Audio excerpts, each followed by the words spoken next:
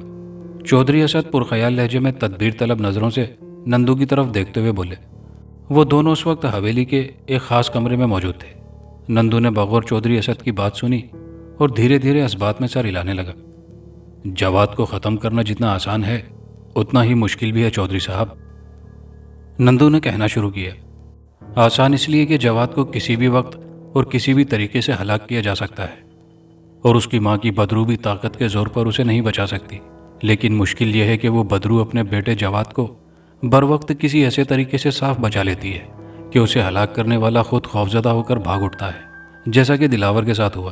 حالانکہ اگر وہ اس کے خوفناک چہرے کی پرواہ نہ کرتا اور وہ خنجر جواد کے سینے میں اتار دیتا تو اس کا بال بھی بھیکا نہ ہوتا، جواد بھی ہلاک ہو جاتا اور تمہیں بھی اس بدرو سے نجات مل جاتی۔ تو پھر ٹھیک ہے نندو، میں دلاور کو دوبارہ اچھی طرح سمجھا کر بھیجوں گا۔ مجھے یقین ہے کہ اس بار وہ جواد کا کام ضرور تمام کر کے لوٹے گا، چودھری مضبوط اور پر امید لہجے میں بولا۔ دلاور کو دوبارہ بھیجنے کی غلطی نہ کرنا چودھری صاحب، نندو نے کہا۔ دلاور کے ناکام واپس لوٹنے سے جواد اور اس کے والد ہوشیار ہو گئے ہوں گے۔ دلاور کو اگر تم دوبارہ بھیجو گے تو ہو سکتا ہے کہ وہ اس بار ان کے ہاتھے ہی چڑھ جائے۔ میں کسی سے نہیں ڈرتا نندو، اگر مجھے جواد کے ساتھ اس کے پورے خاندان کو بھی موت کے گھاٹ اتارنا پڑا تو ہرگز دریغ نہیں کروں گا، چودھری بولا۔ پرسکون چودھری صاحب، نندو اپنی گھنی بھووں کو سکیڑ کر بولا۔ یہ مت بھولو کہ تمہاری بیٹی زیبا جواد کو پسند کرتی ہے۔ اگر اسے پتہ لگ گیا کہ تم اس کی جان کے دشمن ہو تو… اس نے دانستہ اپنا جملہ ادھورا چھوڑ دیا۔ نندو کی بات سن کر چودھری اسد کے چہرے پر گہری الجھن امڈ آئی۔ نندو پھر تم ہی بتاؤ کیا کیا جائے؟ چاندنی رات تو سر پر آن پہنچنے والی ہے۔ چودھری اسد کے لہجے میں اس بار لرزش تھی، موت کی لرزش۔ نندو چند لمحے کسی گہری سوچ میں رہنے کے بعد اچانک بولا، کسی طرح جواد اگر دوبارہ حویلی میں آ جائے تو میں خود ہی اسے ہلاک کر سکتا ہوں۔ نندو کے لہجے میں اچانک صفاقی اود آئی۔ نندو کی بات سن کر چودھری کی آنکھوں میں عجیب سی چمک لہرائی تھی۔ وہ جلدی سے بولا، لیکن نندو، جواد یہاں آئے گا کیسے؟ ہو سکتا ہے کہ اس کے والد نے اس کے یہاں آنے پر پابندی لگا دی ہو، لیکن مجھے یقین ہے کہ ایسا نہیں ہوا ہوگا، کیونکہ جواد تمہاری بیٹی سے بہت محبت کرتا ہے۔ وہ اس کے کہنے پر یہاں ضرور کھینچا چلا آئے گا۔ بس تم کسی طرح سے اپنی بیٹی سے کہو کہ وہ جواد کو لے کر یہاں آئے۔ نندو نے کہا تو چودھری یکدم بولا، اگر اس طرح تم اسے میری بیٹی کے ذریعے یہاں بلا کر تم جواد کو ہلاک کرو گے تو کیا اسے شک نہ ہوگا؟ نہیں، یہ تم مجھ پر چھوڑ دو، میں اپنا کام صفائی سے کرنا جانتا ہوں۔ ویسے چودھری صاحب، اگر اپنی جان بچانی ہے تو یہ سب کچھ کرنا ہی پڑے گا۔ ٹھیک ہے نندو، تم صحیح کہتے ہو، زیبا سے کسی بہانے جواد کو یہاں بلواؤں گا، چودھری نے خوش ہو کر کہا۔ فضا اس وقت نم اور ہوا خنک ہو رہی تھی۔ دن کا وقت تھا۔ ایک جھیل کنارے سرسبز گھاس پر زیبا اور جواد ساتھ بیٹھے تھے، مگر ان کے چہروں سے ظاہر ہو رہا تھا کہ وہ خوشگوار ماحول کی اثر پذیری سے یکسر بے نیاز تھے۔ قریبی زیبا کی شاندار بگھی کھڑی تھی۔ زیبا کچھ زیادہ ہی فکر مند نظر آ رہی تھی، کیونکہ جواد اسے گزشتہ رات کے اس واقعے سے آگاہ کر چکا تھا کہ کوئی اسے قتل کرنے کی غرض سے آیا تھا۔ جواد، تم ایسا کرو، وہ خنجر جو تمہارے کمرے میں قاتل چھوڑ کر بھاگا تھا وہ مجھے دکھاؤ، زیبا نے جواد سے کہا۔ جواد کچھ چونکا اور کچھ سوچ کر بولا، تم اس کا کیا کرو گی؟ اسے تو ابو نے سنبھال رکھا ہے۔ جواد، یہ ایک چھوٹا سا قصبہ ہے، اگر یہاں کہیں کسی کا گرا ہوا برتن بھی دیکھ لوں تو مجھے پتہ چل جائے گا کہ وہ کس کا ہے۔ میرا پورا بچپن یہاں گزرا ہے، ہو سکتا ہے کہ میں وہ خنجر دیکھ کر پہچان جاؤں کہ وہ کس کا ہے۔ جواد زیبا کی بات پر ٹھٹکا، پھر وہ پرجوش لہجے میں بولا، ارے واہ، تم تو پوری جاسوس نکلی۔ مجھے بھی یقین ہے کہ تم ضرور اس خنجر کو دیکھ کر کسی نتیجے پر پہنچ سکتی ہو۔ تم ایسا کرو، ابھی میرے ساتھ چلو، اسی بہانے تم میرے امی ابو سے بھی مل لو گی، آخر تمہیں کبھی تو ان کے سامنے آنا ہے۔ زیبا کے چہرے پر چند لمحے تردد کے آثار ابھرے، پھر وہ راضی ہو گئی۔ وہ دونوں حویلی پہنچ گئے۔ اتفاق سے اس وقت وہاں کوئی نہیں تھا سوائے حویلی کے پرانے خدمتگار دینو بابا اور حیدر کے۔ جواد زیبا کو لیے اندر ایک کمرے میں داخل ہوتے ہوئے حیرت سے بولا، ابو اور امی کہیں گئے ہوئے ہیں، زیبا تم یہاں بیٹھو، میں ابھی آیا۔ یہ کہہ کر جواد تیزی سے بالائی منزل کی طرف بڑھا۔ دراصل بالائی منزل کا کمرہ اس کے والد کا تھا اور اس کمرے میں خنجر موجود تھا۔ جواد نے جلدی سے الماری کھولی، پھر کپڑے میں لپٹے ہوئے خنجر کو احتیاط سے سنبھالے ہوئے نیچے زیبا کے پاس لے آیا۔ زیبا نے خنجر کو بغور دیکھا تو بری طرح چونک پڑی۔ جواد بھی اس کے بدلے ہوئے چہرے کے تاثرات دیکھ رہا تھا۔ کیا تم نے پہچان لیا یہ خنجر کس کا ہے؟ جواد نے پوچھا۔ زیبا حیرت اور اچنبے میں مبتلا تھی۔ اس کے چہرے کے تاثرات سے یہی اندازہ ہوتا تھا کہ وہ خنجر اور اس کے مالک کو پہچان چکی ہے، لیکن اس شخصیت کے بارے میں وہ متردد تھی۔ تاہم اس نے جواد کی بات کا چھوٹا سا جواب دیا۔ جواد، کیا یہ خنجر تم مجھے دے سکتے ہو؟ بعد میں تم بے شک مجھ سے لے لینا۔ ہاں، تم بے شک اسے ساتھ لے جاؤ، لیکن خدا کے لیے کچھ بتاؤ تو، کیا تم نے اس خنجر کے مالک کو پہچان لیا؟ جواد نے کہا۔ میں تمہیں کل بتاؤں گی۔ ویسے یہ خنجر میں نے پہچان لیا ہے کہ کس کا ہے، لیکن پہلے میں اپنے طور پر تسلی کرنا چاہتی ہوں۔ اس کے بعد میں اسے زندہ نہیں چھوڑوں گی جس نے تمہیں ختم کرنے کی کوشش کی ہے۔ اچانک زیبا کی آنکھوں میں چنگاریاں کوندنے لگیں، غصے کی وجہ سے۔ بہرحال زیبا اب جواد کے پاس زیادہ دیر نہیں بیٹھی اور جواد کو ہوشیار رہنے کی تاکید کرتی ہوئی وہاں سے چلی گئی۔ زیبا اپنی حویلی میں پہنچی تو سخت تذبذب کا شکار تھی۔ وہ سوچ رہی تھی وہ اس خنجر کے بارے میں جو وہ جواد سے لے کر آئی تھی، کہ اس شخص سے پوچھے یا پھر خاموش رہے اور محتاط انداز میں اس شخص کی نگرانی کرتی رہے۔ پھر اسے اپنا دوسرا خیال زیادہ بہتر محسوس ہوا، کیونکہ وہ اس شخص کو خنجر کے حوالے سے پہچان چکی تھی اور اسے 100% یقین تھا کہ یہ خنجر اس کا ہے۔ لیکن اگر اس نے صاف انداز میں اس خنجر کے بارے میں پوچھ لیا تو وہ نہ صرف صاف صاف مکر جائے گا بلکہ محتاط بھی ہو جائے گا، اور اس طریقے سے قاتل کو بے خبر رکھا جائے اور اسے رنگے ہاتھوں پکڑنے کی وہ کوشش کرے گی، اور پھر اس پراسرار راز سے پردہ اٹھائے گی کہ آخر وہ جواد کو کیوں قتل کرنا چاہتا تھا، اس کی جواد سے کیا دشمنی ہے۔ اسی دوران چودھری نے اسے اپنے پاس بلا لیا۔ زیبا بیٹی، تم نے دوبارہ جواد سے نہیں ملوایا؟ آخر تمہارا کیا ارادہ ہے؟ کیا تم واقعی اس سے شادی کے بارے میں سنجیدہ ہو؟ چودھری نے پوچھا تو نہ جانے کیوں زیبا کو اپنے باپ میں سازش کی بو محسوس ہوئی، کیونکہ اسے ابھی تک یاد تھا کہ جواد جب پہلی بار حویلی آیا تھا اور اس کے ابو سامنے آئے تھے تو ایک انتہائی ڈراؤنا واقعہ پیش آیا تھا، جس سے بری طرح خائف ہو کر اس کے ابو نے نہ صرف جواد کو دھتکار کر حویلی سے نکل جانے کو کہا تھا بلکہ زیبا کو بھی جواد سے ملنے سے روکنا چاہا تھا۔ لہٰذا آج اپنے ابو کے منہ سے یہ سن کر کہ وہ دوبارہ جواد سے ملنا چاہتے ہیں، لیکن آخر کیوں؟ زیبا کو گہری سوچ میں دیکھ کر چودھری اسد نے دوبارہ قدرے مکاری سے مسکراتے ہوئے کہا، بیٹی چپ کیوں ہو؟ جانتا ہوں میں اس کی وجہ، سنو میری بات غور سے۔ چودھری نے اس سے چند لمحے توقف کر کے کہا، بیٹی جواد پر کسی بدرو کا سایہ ہے، اس میں جواد کا یقیناً کوئی قصور نہیں ہے، لیکن مجھے لگتا ہے کہیں وہ تمہیں نقصان نہ پہنچا دے۔ میں اس لیے اسے یہاں بلانا چاہ رہا ہوں کہ اس پر سے بدرو کا سایہ اتارا جائے، اور تم جانتی ہو کہ یہ کام نندو سے بہتر کوئی اور نہیں کر سکتا۔ ابو کے منہ سے نندو کا نام سن کر اچانک ہی زیبا کے اندر نفرت کا الاؤ سا بھڑکنے لگا، تاہم اس نے اپنی کیفیت پر قابو پائے رکھا، کیونکہ وہ سمجھ رہی تھی کہ اس کے ابو اور نندو مل کر کسی سازش کے تانے بانے بننے میں ایک دوسرے کے شریک ہیں، اور جواد کو حویلی بلانا اسی سازش کی ایک کڑی محسوس ہو رہی تھی۔ لیکن پھر زیبا نے اپنی رضامندی ظاہر کر دی تو اس کے ابو نے کہا، شاباش بیٹی، بس پھر جلدی سے اسے یہاں لے آؤ کسی دن۔ اور یہ سن کر زیبا اس بات میں سر ہلانے لگی۔ فیصلہ کن گھڑی آن پہنچی تھی۔ قاتل رنگے ہاتھوں پکڑا جانے والا تھا، اگرچہ اس میں جواد کی زندگی کو بھی خطرہ تھا، لیکن مستقل خطرناک اور جان لیوا صورتحال کا سامنا کرنے سے بہتر تھا کہ ایک ہی مرتبہ نمٹ لیا جائے۔ زیبا نے نندو پر اب کڑی نظر رکھنا شروع کر دی، اس لیے کہ وہ خنجر بھی اسی کا تھا جسے ایک دن زیبا نے حویلی کی عقب میں بنے ہوئے اس کے کمرے میں دیکھ چکی تھی۔ بچپن میں نندو کو زیبا جادوگر چچا کہا کرتی تھی، اور یہی وجہ تھی کہ اسے کوئی روک ٹوک نہ تھی۔ اس کا شبہ اب یقین میں بدل گیا تھا کہ نندو اور اس کے ابو کی ملی بھگت سے جواد کے لیے موت کی سازش تیار کی جا رہی ہے۔ اس کے پیچھے کیا راز تھا کہ وہ دونوں معصوم جواد کی جان کے کیوں درپے تھے؟ زیبا یہی سب معلوم کرنے کے لیے آخر ایک دن جواد کو لے کر اپنی حویلی آن پہنچی۔ چودھری اسد کو دیکھ کر جواد کی آنکھوں میں ایک خاص چمک لہرائی تھی۔ پھر وہ اس کے قریب آ کر رسمی کلمات کے تبادلے کے بعد شفقت بھرے لہجے میں بولے، دیکھو جواد بیٹے، گھبرانا نہیں، تم پر ایک گندی بدرو کا سایہ ہے، وہ کسی بھی وقت تمہیں یا زیبا کو نقصان پہنچا سکتی ہے۔ اسی دوران نندو بھی وہاں آن موجود ہوا اور بغور جواد کے چہرے کی جانب دیکھنے لگا۔ نندو کو دیکھتے ہی زیبا نے خود پر قابو پانے کی کوشش کی۔ زیبا اب نندو کو سخت ناپسند کرنے لگی تھی۔ اس کا بس نہیں چل رہا تھا کہ وہ نندو کا خاتمہ کر دے۔ ادھر نندو بڑی عجیب نظروں سے جواد کو تکیے جا رہا تھا، یوں لگ رہا تھا جیسے آنکھوں ہی آنکھوں میں وہ جواد کو اپنا تابع کرنا چاہتا ہو۔ پھر نندو ہولے سے جواد کو مخاطب کرتے ہوئے بولا، آؤ جواد میرے ساتھ۔ یہ کہتے ہی نندو واپس مڑا تو پاس کھڑی زیبا نے دیکھا کہ جواد کسی مشینی انداز میں، حتیٰ کہ اس سے بھی لاتعلق ہو کر، دھیرے دھیرے قدم اٹھاتا ہوا نندو کے پیچھے ہو لیا۔ زیبا نے چونک کر جواد کو آواز دی تو چودھری اسد نے فوراً ہونٹوں پر انگلی رکھ کر اسے خاموش رہنے کا اشارہ کیا، لیکن جواد کو اس طرح بے یار و مددگار نندو جیسے مکار قاتل کے رحم و کرم پر زیبا نہیں چھوڑ سکتی تھی۔ لہٰذا وہ اپنے والد کی پرواہ کیے بغیر جواد کے پیچھے پیچھے چلنے لگی تو غصے سے اس کے ابو چلائے، زیبا رک جاؤ، نندو کو اپنا کام کرنے دو۔ لیکن زیبا اپنے ابو کی بات نظر انداز کرتی ہوئی جواد کے پیچھے پیچھے چلتی رہی۔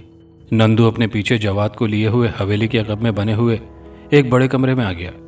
زیبا نے بھی اندر داخل ہونے کی کوشش کی، مگر وہ یہ دیکھ کر بری طرح چونک گئی کہ جواد نے مکمل سحر کی حالت میں کمرے میں داخل ہوتے ہی دروازہ بند کر دیا تھا۔ یہ دیکھ کر زیبا زور زور سے دروازہ پیٹنے لگی، جواد دروازہ کھولو، یہ کیا بے وقوفی کر رہے ہو تم؟ نندو تمہیں جان سے مار دے گا، دروازہ کھولو جواد۔ مگر اندر سے کسی قسم کی آواز سنائی نہ دی۔ تھوڑی دیر میں ہی دوڑتے ہوئے چودھری اسد وہاں آن دھمکے۔ وہ غصے میں بفرے نظر آ رہے تھے، مگر زیبا نے ان کی بھی پرواہ نہ کی اور انہیں مخاطب کرتے ہوئے بولی، ابو خدا کے لیے نندو سے کہیں کہ وہ جواد کو چھوڑ دے، وہ اسے اندر لے گیا ہے۔ اور پھر زیبا پر اچانک دیوانگی سی کیفیت طاری ہو گئی۔ اس کے وہم و گمان میں بھی یہ بات نہ تھی کہ صورتحال یوں اچانک ہی پلٹا کھائے گی۔ خود کو سنبھالو زیبا، یہ کیا بچکانا پن ہے؟ جواد پر بدرو کا سایہ ہے اور نندو اس سائے کو اس پر سے اتارنا چاہتا ہے۔ کیا تم نہیں چاہتی کہ جواد بدرو سے نجات حاصل کر لے؟ چودھری اسد نے درست لہجے میں اسے سمجھایا، مگر زیبا کا تو کسی اور ہی سازش کی بو آ رہی تھی۔ اچانک اندر سے جواد کی ایک دلدوز چیخ سنائی دی جس نے زیبا کو سر تاپا لرزا کر رکھ دیا۔ پھر ایک تواتر کے ساتھ جواد کی چیخیں سنائی دینے لگی جنہوں نے زیبا کا دماغ سنسنا کر رکھ دیا۔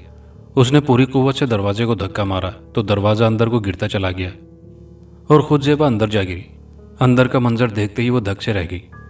نندو جواد کی گردن اپنے ہاتھوں میں دبوچے جا رہا تھا۔ یہ دیکھ کر زیبا جیسے پاگل ہو گئی۔ اس نے آگے بڑھ کر اپنی دائیں ٹانگ کی ایک بھرپور ضرب نندو کے پہلو میں رسید کی تو اگلے ہی لمحے نندو کے حلق سے تیز چیخ ابھری اور فوراً ہی جواد کی گردن اس کی گرفت سے آزاد ہو گئی۔ زیبا نے اس پر بھی بس نہ کیا، اس پر تو جیسے جنون سوار ہو چکا تھا۔ ادھر نندو اس اچانک صورتحال سے حیران رہ گیا تھا۔ وہ زیبا کو خونی نگاہوں سے اپنی طرف بڑھتا ہوا دیکھ کر گگیایا، چودھری صاحب، یہ آپ کی بیٹی کو کیا ہو گیا ہے؟ میں تو جواد کی بدرو کو… مگر اس کی آواز حلق میں گھٹ کر رہ گئی کیونکہ زیبا نے اسے ایک زوردار ٹھوکر ماری تھی۔ میں تجھے زندہ نہیں چھوڑوں گی۔ زیبا پر جیسے خون سوار ہو گیا تھا، مگر ان وقت پر چودھری اسد بیچ میں آ کر اپنی بیٹی کو سنبھالتے ہوئے چلا کر بولے، ہوش میں آؤ زیبا، تمہیں غلط فہمی ہوئی ہے۔ نہیں ابو، یہ جواد کو مارنے والا تھا، زیبا ہانپتے ہوئے بولی، پھر جواد کی جانب متوجہ ہوئی جو اپنا گلا دھیرے دھیرے مسل رہا تھا۔ تم ٹھیک تو ہو جواد؟ ہاں میں ٹھیک ہوں، وہ لرزیدہ آواز میں بولا۔ ابو نندو کو کہیں کہ یہاں سے چلا جائے ورنہ… زیبا غصے سے بولی اور چودھری اسد نے موقع کی نزاکت کو سمجھتے ہوئے نندو کو وہاں سے چلے جانے کا حکم دیا۔ مشتاق احمد بالائی منزل سے کمرے کے باہر کا جائزہ لے رہے تھے۔ رات کے تقریباً 1 بجے کا عمل ہوگا کہ اچانک ان کی نظر اپنے بیٹے جواد کے کمرے میں کھلنے والی کھڑکی پر پڑی۔ کوئی انسانی حیولہ نقاب لگا کر آگے کی جانب بڑھ رہا تھا۔ مشتاق احمد کا دل دھڑکتا ہوا محسوس ہوا۔ انہوں نے بجلی کی سی تیزی کے ساتھ اپنی جیب سے پستول نکال کر ہاتھ میں پکڑا۔ 3 دن کی نگرانی کے بعد آج انہیں اپنی محنت بارآور ہونے کی امید ہونے لگی تھی۔ انہیں جواد کی طرف سے اطمینان ہوا کیونکہ انہوں نے اس دن کے بعد سے جب اس پر حملہ ہوا تھا جواد کا کمرہ بدل دیا تھا۔ البتہ اس کے کمرے میں بستر پر چادر اور تکیے ملا کر یوں رکھ دیے تھے جیسے کوئی سو رہا ہو۔ خیر دبے قدموں چلتے ہوئے مطلوبہ کمرے کے دروازے کے قریب پہنچ کر جھری سے آنکھ لگا لی۔ کیا دیکھتے ہیں کہ وہ حیولہ جواد کے بستر کی جانب بڑھ رہا ہے۔ اسی دوران مشتاق احمد آہستگی سے دروازہ کھولنے لگے۔ ان کی پہلی کوشش یہی تھی کہ فائر کیے بغیر اسے قابو کر لیں، تاہم کسی خطرے کے پیش نظر انہوں نے پستول تھامے رکھا۔ ادھر وہ اجنبی مسیری کے قریب پہنچ چکا تھا اور اس کی ساری توجہ بستر کی جانب ہی تھی۔ یہی وجہ تھی کہ مشتاق احمد کو اندر داخل ہوتے دیکھ نہ سکا، جو کہ اب دروازہ کھول کر اندر آ چکے تھے۔ خبردار، حرکت مت کرنا ورنہ بھون کر رکھ دوں گا۔ اجنبی مشتاق احمد کے ہاتھوں میں پستول دیکھ کر اپنی جگہ دم بخود رہ گیا۔ میں اپنے بیٹے کے دشمن سے کسی طرح کی رعایت سے کام نہیں لوں گا۔ تمہاری بھلائی اسی میں ہے کہ مجھے سچ سچ بتاؤ کہ تم کون ہو اور کیوں میرے بیٹے کو مارنا چاہتے ہو۔ بولو۔ مشتاق احمد چند قدم آگے بڑھ کر پستول والا ہاتھ ہلاتے ہوئے درست لہجے میں بولے۔ اجنبی چند لمحے تذبذب کا شکار رہا، پھر بولا، صاحب مجھے معاف کر دو۔ اگر میں نے آپ کو بتا دیا تو چودھری مجھ سمیت میرے پورے خاندان کو مار دے گا۔ اگر تو نے میرے سامنے زبان نہ کھولی تو میں بھی تجھے زندہ نہیں چھوڑوں گا۔ مشتاق احمد نے پھنکارتے اور اس کی سہمی ہوئی آنکھوں میں آنکھیں ڈالتے ہوئے کہا، اسی میں ایک تیری بھلائی ہوگی کہ اگر تو نے مجھے سب کچھ سچ سچ بتا دیا کہ اصل معاملہ کیا ہے تو میں کوئی ایسا راستہ نکال لوں گا کہ تیری جان بچ جائے۔ یہ سن کر اجنبی قاتل کے چہرے پر رضامندی کے تاثرات ابھرے۔ پھر وہ بتانے لگا، میرا نام دلاور ہے۔ چودھری اسد اپنی حویلی میں بیٹھا دلاور کا منتظر تھا، جسے اس نے نندو کی جانب سے جواد کو ہلاک کرنے کے سلسلے میں ناکامی پر پھر دوبارہ جواد کو قتل کرنے کے لیے بھیجا تھا، اور زیبا باپ سے ناراض ہو کر نہ جانے کہاں چلی گئی تھی۔ چودھری جانتا تھا کہ زیبا خود ہی ایک دو روز میں لوٹ آئے گی، لہٰذا اس سلسلے میں اتنی پریشانی کی بات نہ تھی۔ ایک ملازم نے آ کر چودھری کو اطلاع دی کہ مشتاق احمد صاحب آئے ہیں۔ یہ سن کر چودھری اسد کے ذہن میں ایک جھماکا سا ہوا، کئی خیالات اس کے اندر گڑمڑ ہونے لگے۔ تاہم اس نے ملازم سے مشتاق احمد کو اندر آنے کا کہہ دیا۔ اسے یہ معلوم تھا کہ مشتاق احمد جواد کے والد ہیں، لہٰذا وہ سوچنے لگا کہ آخر وہ یہاں کیا کرنے آئے ہیں۔ اتنے میں مشتاق احمد ان کے سامنے آ موجود ہوئے اور آتے ہی بولے، چودھری صاحب، آپ کی جاگیر میں میرے ساتھ ظلم ہوا ہے، کسی ظالم نے میرے بچے جواد کو قتل کر دیا ہے، میں اسے دفنا کر آیا ہوں۔ مشتاق احمد بدستور غم سے ڈوبے ہوئے لہجے میں بولے۔ مشتاق احمد کی آہوزاری سے چودھری اسد کو سکون محسوس ہوا اور وہ خاصا مطمئن ہوا۔ اب وہ اندازہ لگا چکا تھا کہ دلاور اپنا کام خوش اسلوبی سے کرایا تھا، تاہم وہ بڑے درست لہجے میں بولا، تو میں کیا کروں، میں کوئی تھانے دار ہوں؟ پھر بھی چونکہ یہ سب میری جاگیر میں ہوا ہے، اس لیے میں تمہاری مدد کی کوشش کروں گا، تم جا سکتے ہو، میرے آرام کا وقت ہو رہا ہے اب۔ یہ کہہ کر وہ بڑے پرغرور انداز میں وہاں سے اٹھ کر چلا گیا۔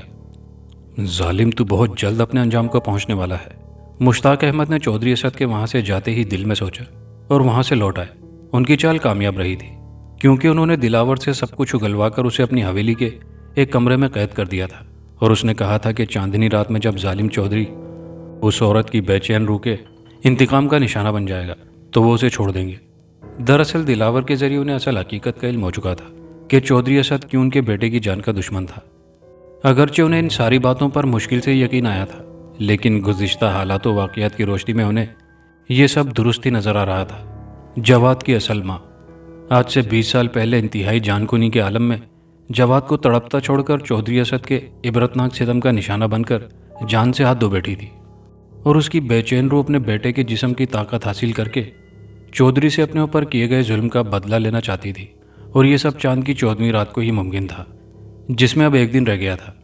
لہٰذا ان سب باتوں کے تناظر میں مشتاق احمد نے اب یہ چال چلی کہ چودھری اسد کو چاندنی رات سے پہلے ہر ممکن طریقے سے قتل کرنے کی کوشش کرتا۔ لہٰذا اب چودھری اسد مطمئن ہو گیا تھا، اور مشتاق احمد بھی اطمینان سے واپس حویلی لوٹ آئے تھے۔ ادھر جواد کو بھی اصل حقیقت سے آگاہی ہو چکی تھی۔ اسے اب یہ معلوم ہو چکا تھا کہ وہ مشتاق احمد کا بیٹا نہیں ہے۔ وہ یہ بھی جان چکا تھا کہ کن دردناک حالات میں وہ مشتاق احمد کو ملا تھا، اور اپنی ماں کے اوپر ہونے والے ظلم پر اس کا دل بھی خون کے آنسو رو رہا تھا، لیکن وہ ایک باحوصلہ نوجوان تھا۔ چودھری اسد اس بات پر حیران تھا کہ آخر دلاور اپنا کام کر کے کہاں غائب ہو گیا تھا۔ پھر وہ یہ سوچ کر خود ہی مطمئن ہو گئے کہ ہو سکتا ہے کہ وہ خود ہی چند روز کے لیے کہیں غائب ہو گیا ہو۔ اس رات 14ویں کا چاند بھرپور انداز سے اپنی چاندنی نچھاور کر رہا تھا۔ گاؤں کے باسیوں کو نہ جانے کیوں آج رات کا چاند زبردست جوبن پر محسوس ہو رہا تھا۔ ایسا لگتا تھا جیسے آج چاند کی آخری رات ہو، تمام لوگ آج وقت سے پہلے ہی سو گئے تھے۔ ادھر مشتاق احمد پر اس وقت انتہائی عجیب و غریب کیفیت طاری تھی۔ انہیں معلوم تھا کہ آج کی رات خونی اور پراسرار ڈرامے کا ڈراپ سین ہونے والا تھا، لیکن کیا یہ سب ممکن ہوگا؟ وہ یوں ہی آہستگی سے چلتے ہوئے جواد کے کمرے میں آئے تو انہوں نے اسے گہری نیند میں ڈوبا ہوا دیکھا۔ ان کا دل زور زور سے دھڑک رہا تھا، کسی بھی لمحے پراسرار کھیل کی ابتدا ہونے والی تھی، اور وہ یہ سب اپنی جاگتی آنکھوں سے دیکھنا چاہتے تھے۔ وہ واپس اپنے کمرے میں آ کر کرسی پر بیٹھ گئے۔ اچانک ان پر غنودگی کے حملے ہونا شروع ہو گئے۔ انہوں نے بہت ہی کوشش کی کہ وہ نہ سوئیں، مگر چند لمحوں بعد ہی وہ بھی نیند کی وادیوں میں اترتے چلے گئے۔ باہر چاند اپنے جوبن پر تھا۔